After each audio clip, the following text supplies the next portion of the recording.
এবং লিফলেটের মতন একটা কাগজ আমাদেরকে ধরিয়ে দিয়ে বলেছে, যেহেতু কাগজের মধ্যে লেখা ছিল যেহেতু জমিরুদ্দিন সরকার অবৈধ, অতএব তার নিয়োগের সমস্ত নিয়মকানুনে যেগুলো হচ্ছে, যারা চাকরি পেয়েছে সেগুলো সবই অবৈধ।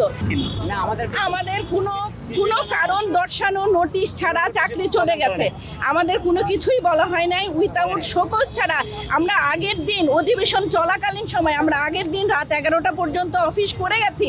পরের দিন 8টার সময় যখন আসি, এসে যখন আমরা সিগনেচার করি, সিগনেচার খাতায় আমাদেরকে সিগনেচার করতে দেওয়া হয়নি এবং লিফলেটের মতন একটা কাগজ আমাদেরকে ধরিয়ে দিয়ে বলেছে, যেহেতু কাগজের মধ্যে লেখা ছিল যেহেতু জমিরুদ্দিন সরকার অবৈধ, অতএব তার নিয়োগের সমস্ত নিয়মকানুনে যেগুলো হচ্ছে, যারা চাকরি পেয়েছে সেগুলো সবই অবৈধ।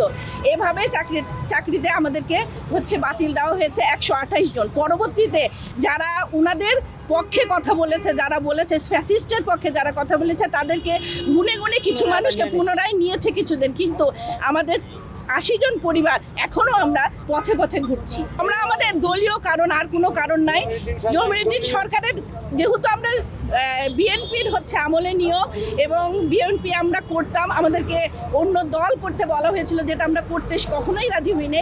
এই কারণেই আমাদের চাকরিটা চলে গেছে। কিন্তু আমরা সরকারি যত নিয়ম, রিটেন, ভাইবা, যত কিছু নিয়ম আছে সব কিছু নিয়ম ফলো করে আমাদের চাকরিতে আমরা জয়েন করেছি এবং আমরা এজি থেকে আমরা নিয়মিতভাবে বেতনভুক্তকারী কর্মকর্তা। ইনশাল্লাহ এ যাবৎ উনি অনেক ভালো কাজ করছেন। আমরাও আশা করি আপনাদের মাধ্যমে আমাদের এই বক্তব্যগুলো ওনার দরজায় পৌঁছাবে। আল্লাহর কাছে আকুল আবেদন, আল্লাহ যেন উনাকেও ভালো রাখে, ওনার আন্ডারে দেশটাও ভালো চলে, সেই সাথে আল্লাহ যেন ওনার ওছিলায় আমাদের রিজিকটা ফিরিয়ে দেন।